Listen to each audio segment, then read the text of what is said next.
과업으로 시작해 금융업까지 진출하며 한때 대한민국 10대 대기업에 포함됐었던 기업, 오늘의 스토리 동양그룹과 창업자 이양구 회장입니다. 동양그룹은 1956년 이양구 회장이 적산기업인 풍국제과를 인수해 동양제과공업 주식회사로 상호를 변경, 재창립하여 시작됐어요. 고 이양구 회장은 1916년 10월 14일 함경남도 함주군에서 소농가인 부모님 아래 차남으로 태어났어요. 아버지가 25세의 젊은 나이로 사망하며 홀어머니 밑에서 형과 함께 자랐고 함흥으로 이사하여 영신학교를 다녔다고 해요. 1931년 졸업 후 상급학교 진학을 포기하고 함흥물산이라는 일본인이 운영하는 식료품 도매상에 무작정 취직했어요. 1947년 월남하여 서울에서 과자 판매업을 시작했고 동양식량공사를 설립하여 설탕밀가루제과용 원료 판매업을 전국적으로 구축했어요. 6.25 전쟁 이전까지 수차례의 회사를 세우며 부를 쌓았지만 남북전쟁으로 인해 모두 잃게 되었어요. 휴전 이후 남북이 갈리면서 그의 고향인 함주군에 수십만 평의 토지를 잃었다고 해요. 하지만 이양구는 금방 털어버리고 1951년 부산에서 설탕, 소맥분을 수입 판매하는 삼양물산공사를 설립해 재기에 성공했어요. 한국전쟁으로 폐허가 된 도시와 생필품 부족이 그에게 재기의 기회를 주었어요. 이후 사업은 날로 번창하여 설탕왕이라는 별칭을 얻게 되었다고 해요. 당시 국내에서 유일하게 설탕을 생산했던 삼성의 창업자인 이병철, 효성그룹 창업주 조홍재와 절친한 사이였으며 훗날 조홍재의 차남인 조양래는 그의 회사에서 일한 적도 있다고 해요. 1953년 풍국제과 판매 주식회사를 설립하고 1954년에는 삼성그룹 창업주 이병철과의 친분을 바탕으로 한국정당 판매 주식회사를 설립하여 제일제당 설탕을 독점 판매하게 되었어요. 그리고 같은 해 삼양제당 공업 주식회사를 설립했어요. 또 1954년 제일실업 주식회사를 설립했어요.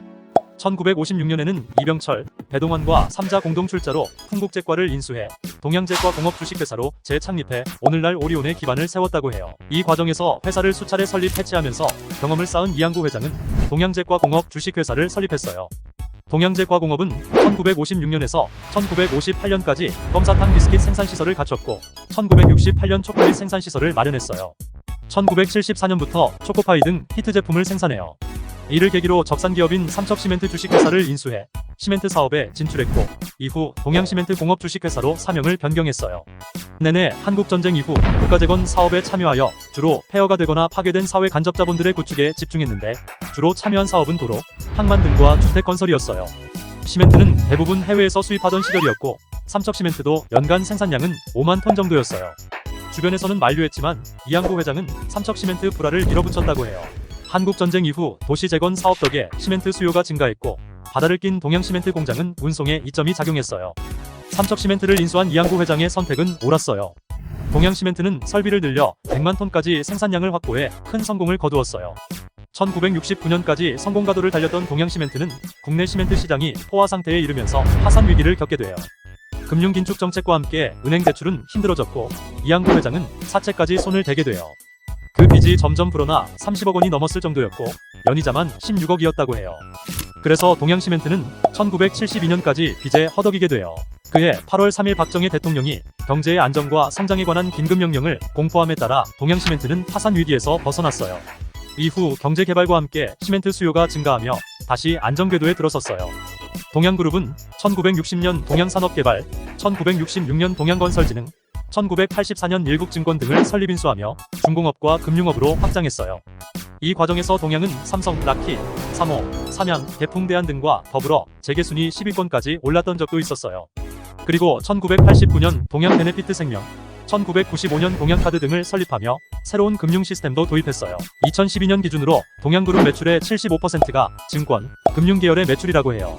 1983년에 이양구 회장이 고혈압으로 건강이 나빠졌고 첫째 사위 현재현 동양시멘트 사장이 사실상 그룹을 이끌었어요.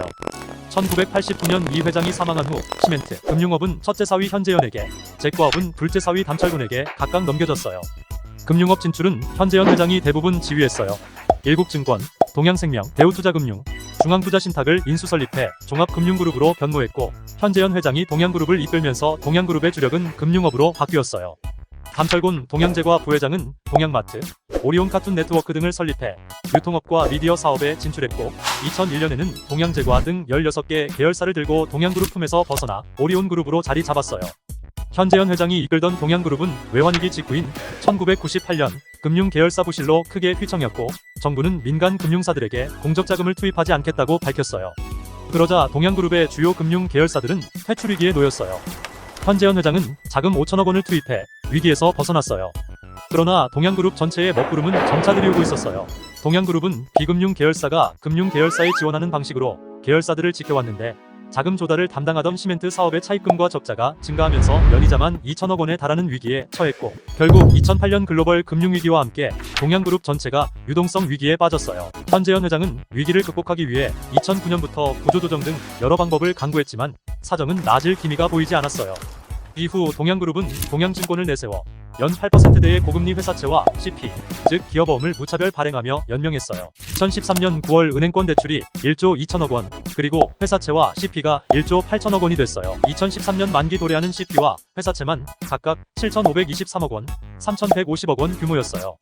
현재현 회장은 상황을 해결하기 위해 오리온그룹에 도움을 요청했으나 거절당했어요. 주요 내용은 감철곤 오리온 회장과 이화경 부회장이 보유한 오리온 주식 중 15에서 20%를 담보로 9천억에서 1조 정도의 자산 유동화 증권을 발행하자는 내용이었지만 오리온그룹이 이를 거절하면서 지원은 무산되었고 엎친 데 덮친 격으로 동양증권에서는 뱅크런이 우려되고 있고 금융감독원 또한 동양증권에 대한 특별감사를 펼치고 있어 사실상 사면초가에 빠졌어요. 심지어 9월 26일 발행하려고 했던 650억 규모의 회사채 발행이 잠정적으로 취소되면서 10월 동양위기설이 점차 현실화되었고 9월 27일 금융투자업계에 의해서 새로운 정보가 공개되었어요. 당시 동양그룹이 9월까지 상환해야 할 회사채와 CP는 1,070억 원이었어요. 결국 만기 도래한 회사채와 CP를 해결하지 못했고 2013년 9월 30일 동양그룹은 물론 주식회사 동양을 비롯해 자본 잠식에 있던 동양레저, 동양인터내셔널 등 3개사의 기업회생을 신청해요. 다음 날인 10월 1일 동양시멘트와 동양네트워크스에도 기업회생을 신청하면서 동양그룹은 해체의 길로 들어서게 됐어요. 현재현 회장은 사기 배임 혐의로 기소되었고 2015년 10월 특정경제범죄가중처벌법상 사기 등의 혐의로 징역 7년을 선고받았어요. 주식회사 동양은 유진그룹에, 동양시멘트는 삼표그룹에 넘어갔고 나머지 계열사들도 뿔뿔이 흩어지며 동양그룹은 해체되었고 오리온그룹만 홀로 남았어요.